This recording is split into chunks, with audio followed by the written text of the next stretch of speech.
The present moment is the only moment in time that can never be experienced. But you might ask, what about the past and future? Didn't we already experience what happened in our past? And if it's meant to be, won't we experience more in the future? Yes, that part is true. However, when you were experiencing those moments in your past, it wasn't your past at that time. It was actually the present moment. And when you experience moments in your future, it won't be in your future anymore. It will be the present moment. So if you think about it, the present moment is the only moment that we can ever truly experience. All other moments, whether in our past or future, are simply thoughts and not actual experiences. So it's no surprise that we are able to liberate ourselves from the ego when we are in the present moment, because we are beyond the boundaries of thought.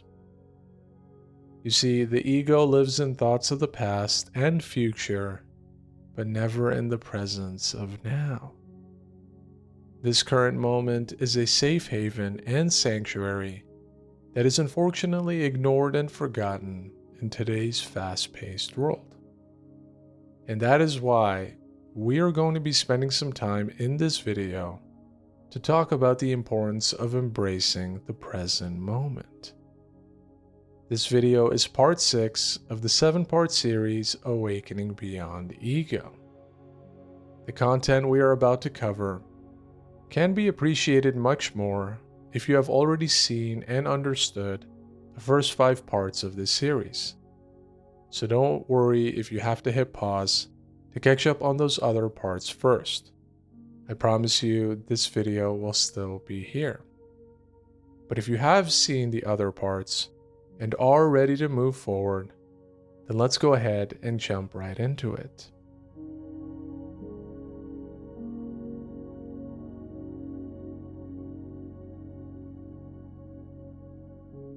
We are always dwelling on the past and planning for the future that we hardly create space for being in the present moment. Now don't get me wrong, being in the present moment is a beautiful catchphrase that we can all talk about for days. But how many of us actually live by it?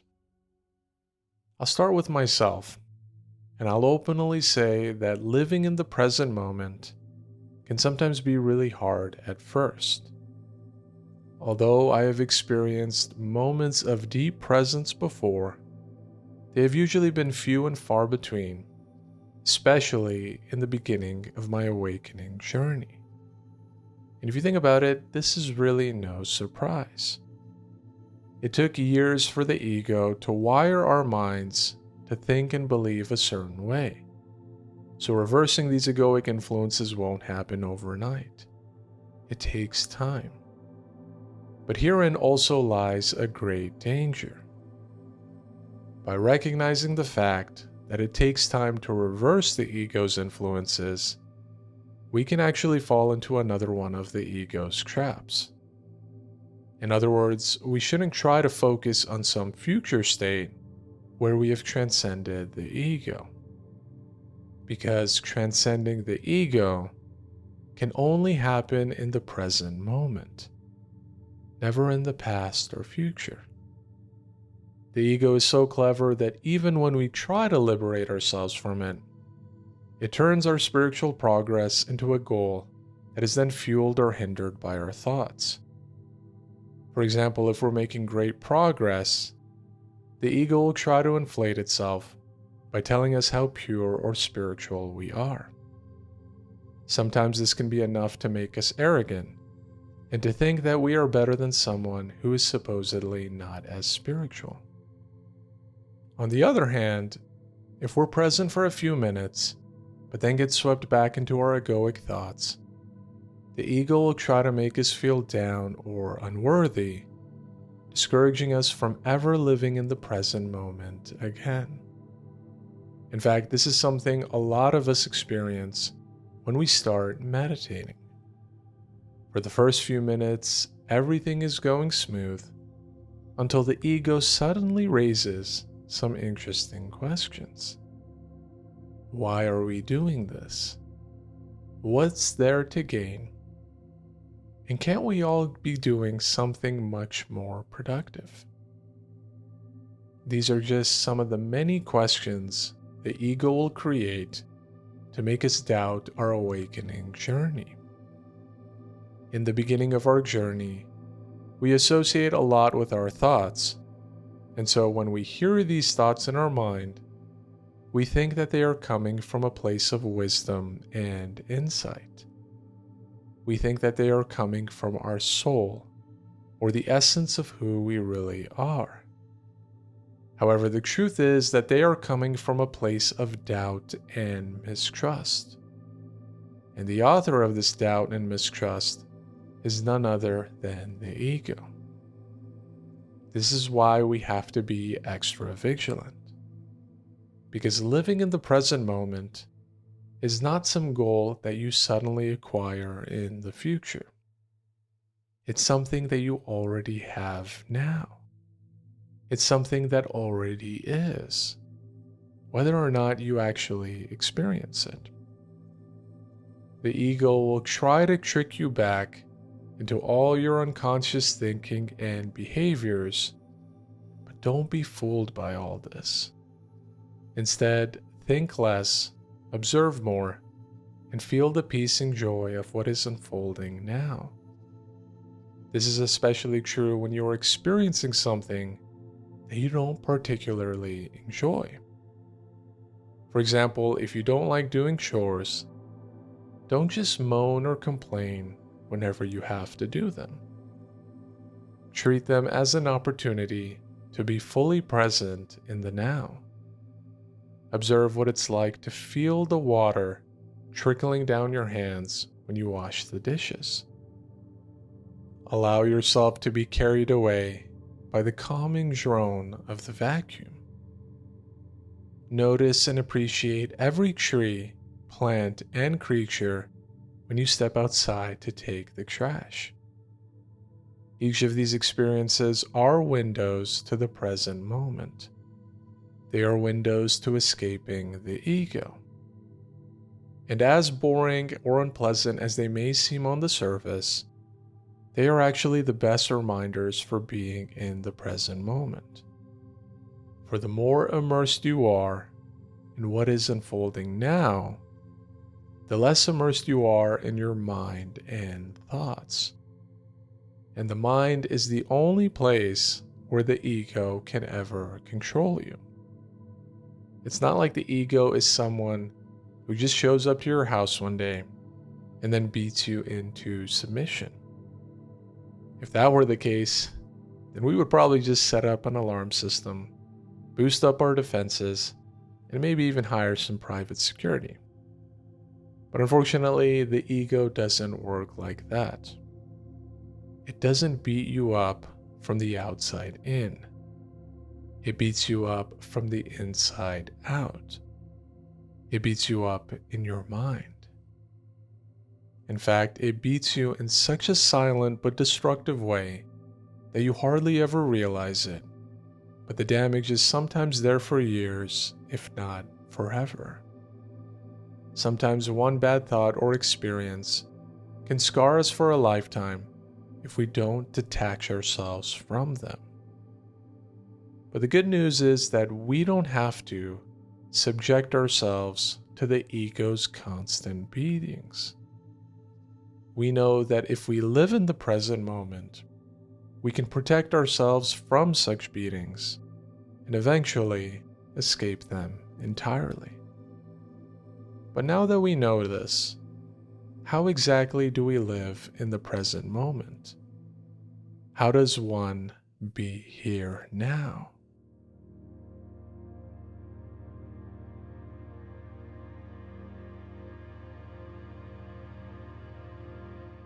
Well, one practice that helps us be more present is the art of acceptance and surrender. This involves accepting what is rather than trying to fight it. For example, if you're sitting in a traffic jam and there is no way around it, don't get worked up because you are late or that you have to be somewhere now. Life has destined that you be here now, and your resistance and complaining prevent you from actually doing so. As we touched on in part 5, we need to flow with the rhythm of life instead of trying to resist it. This acceptance is crucial if we want to truly slow down our minds to enter the present moment. And closely related to this is the notion of surrender. Surrendering to God, Source, consciousness, the universe, whatever name or label you wish to choose. Because it's one thing to accept the unchangeable events in your life, and another thing entirely to recognize there is a power or entity influencing it all. In other words, nothing in life happens by coincidence. There is a conductor behind the scenes that is conducting the symphony. Now, this doesn't mean that we don't have free will. To use the example of the symphony, we each play our own instrument to our own abilities. However, it's not exactly a symphony until everyone is able to work together to produce a beautiful and harmonious song. At the end of the day, we can only control how we play, not how the rest of the orchestra plays. So it's up to God or the universe to bring all these different sounds, instruments, and musicians together to create this masterpiece called life. It's not like everyone can play what they want or at the tempo they want. Every musician surrenders, or you can say follows, the conductor to properly play the music they intend to perform. In fact, the music doesn't even start until the conductor whips his or her baton. And similarly, life doesn't start until God issues the command. So it's very important for us to not only accept what is happening in our lives, but to also appreciate and surrender to God for being the ultimate conductor of our life. When we accept and surrender, we are automatically transported to the present moment. In fact, there is not even room for us to think or be focused on the past and future. And that is where the peace and joy of the present moment comes to surface. The reason we become sad and restless in life is because of the thoughts in our mind, the vast majority of which are nothing more than worries, depressions, and anxieties about either the past or future. We're either sad about how something turned out in our past, or worried and anxious about how something may turn out in the future. So just the simple act of being more present, and thereby being less in our thoughts, can actually reduce most, if not all, of our mental and emotional suffering. The main reason why we suffer is because we feel like we are in full control of our life and its outcomes. We believe that if we just worry about something constantly, we will eventually address it and prevent either a horrible outcome from transpiring or manifest a positive outcome into existence. The truth, however, is that we are not doing anything on our own. Everything is being done through us. It is being done by God, who influences every person, action, and outcome in perfect harmony to achieve a specific result. So if you're worried about an interview that you have next week, don't just assume that your preparation alone will get you the job, although it certainly won't hurt.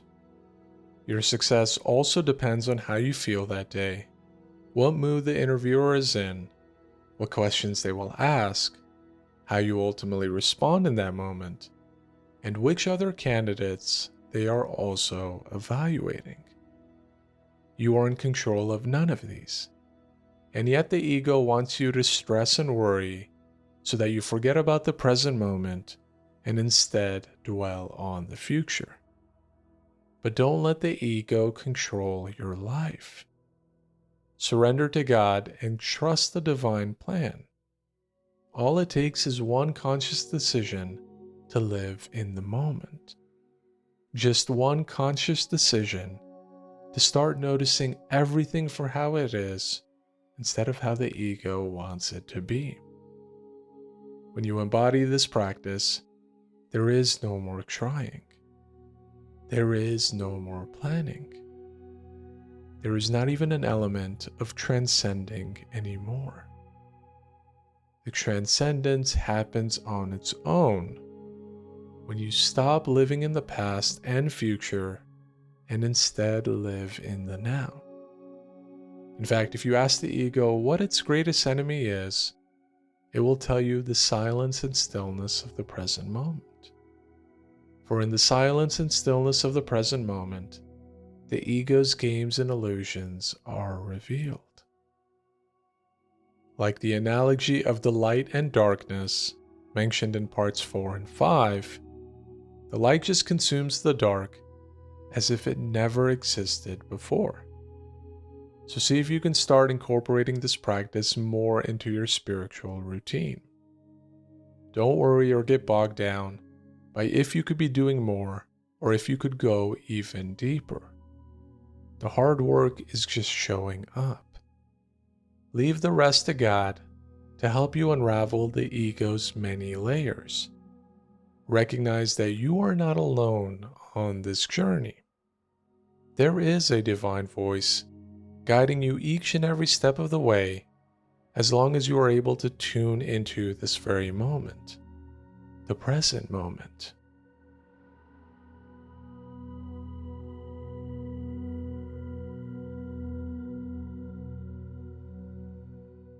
Ultimately, the journey to freeing oneself from the ego is ongoing and requires constant awareness, energy, resilience, and effort. It requires us to actively be in the present moment instead of lost all the time in our thoughts. And this can show up in a lot of different ways. For example, the next time you are walking in nature, don't think about your to-do list or replay past events. Be present in the here and now. Notice the vibrant colors of the flowers. Feel the gentle breeze against your skin, and listen to the birds sing. Just the simple act of being fully present can bring immense joy and a sense of connection with the world around you. Or how about the next time you eat? Instead of rushing through your meal and barely tasting the food, try to eat mindfully and pay attention to each bite. Notice every flavor, texture, and smell. By doing so, you not only enjoy your food more, but are able to distinguish between when you're actually hungry and when it's just the ego tempting you with cravings. One final example that is so applicable in our lives is just the art of active listening. Too often are we so focused on what we want to say next that we don't really comprehend what the other person is saying. But see if you can give your full attention to what the other person is saying. Pretend that your only job in that moment is to listen deeply and provide a welcoming space of love and trust. I promise you'll not only have deeper and stronger relationships with everyone, but you'll also be more at peace, knowing that you are fully in the present moment instead of always in your thoughts. Remember that living in the present moment is a journey. Therefore, be patient with yourself as you cultivate this practice. Every step you take toward present moment awareness is a step closer to transcending the ego and embracing the freedom of consciousness. It's okay if you sometimes stumble or fall. In fact, if you didn't, you wouldn't even be on a spiritual journey to begin with. The most challenging part of our spiritual journey is not in transcending the ego, but rather in getting back up when we fall. We will experience moments of doubt, depression, and despair, but the key is to never quit the journey. This is where compassion and empathy become so important.